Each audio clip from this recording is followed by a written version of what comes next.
এই অন্তর্বর্তীকালীন সরকার ডক্টর ইউনূস। বাংলার ইতিহাসে ৯০ বছরে জন্ম নেওয়া একমাত্র গ্লোবাল সেলিব্রিটি হলেন প্রফেসর মোহাম্মদ ইউনূস। শতকরা ৭৩% লোকই জানেন না কে ডক্টর মোহাম্মদ ইউনূস।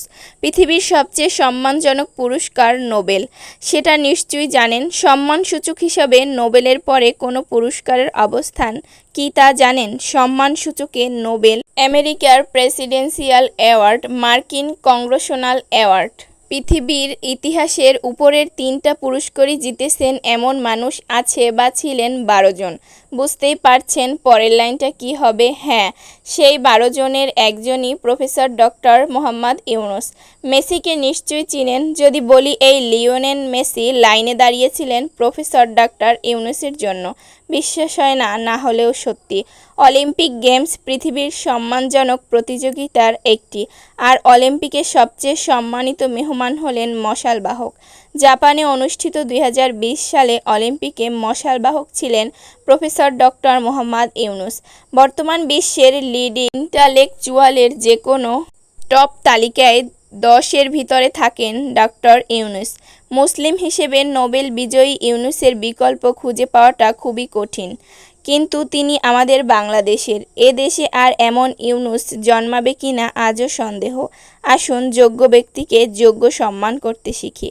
আমি এই লেখাটি পেয়েছি ফেসবুক থেকে এবং আমি অনেক ঘাটাঘাটির পর অনেক কিছুই জেনেছি। টুকটাক আমি যা জানলাম আপনাদেরকেও জানালাম। এর চেয়ে ভালো আরও ইন্টারনেটে সার্চ করলে তার ব্যাপারে জানতে পারবেন। এই যে গ্রামীণ ব্যাংক, তার প্রতিষ্ঠাতাও তিনি। অনেকেই বলে থাকেন তিনি নাকি বিয়ে করেননি, তবে বিয়ে করেছেন তার 2টি কন্যা সন্তান।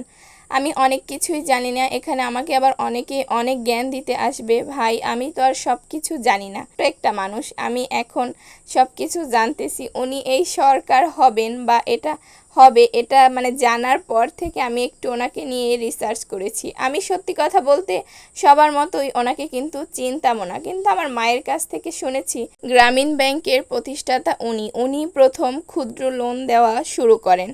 আরও অনেক কিছু আছে তার বিষয়, ইন্টারনেটে ঘাটাঘাটি করলে আর অনেক কিছুই জানতে পারবেন। কোথায় জন্মগ্রহণ করেছে, সম্ভবত উনি চট্টগ্রামে জন্মগ্রহণ করেছেন। তো কেমন আছেন সবাই? আশা করি সবাই ভালো আছেন। প্রতিদিনের মতো আজকেও একটি ডেলি ব্লগের সাথে আপনাদের সাথে অনেকগুলো কথা শেয়ার করলাম। আমাদের সবার পেজের অবস্থাই কিন্তু খুবই খারাপ। জানি না, আমার পেজের অবস্থা তো খুব খারাপ, একদম সব কিছুতে লালবাতি জ্বলে গেছে। রিলসে তো কোনো ভিউই নাই ভাই, এত কম ভিউ, ভালোই লাগতেছে না। যখন একটা রিলসে ভিউ হয় 50টা, আর পরক্ষণেই যখন দেখি সেই রিলসে 100টা ভিউ হয়েছে, তখন খুব খুশি লাগে। আজকে যা কিছু রান্নাবান্না করেছিলাম টুকটাক সব কিছুই আপনাদের সাথে শেয়ার করেছি। আর এই যে দেখুন, প্রজাপতিগুলো এসে জবা ফুলে বসছে, আবার উড়ে উড়ে চলে যাচ্ছে। এই তো সব কিছু দুপুরের শেষ করে খাবার খেতে বসে গিয়েছিলাম। তো আমার ভিডিওটা যদি আপনাদের কাছে ভালো লাগে, অবশ্যই কিন্তু সম্পূর্ণ ভিডিওটি দেখে পাশে থাকবেন।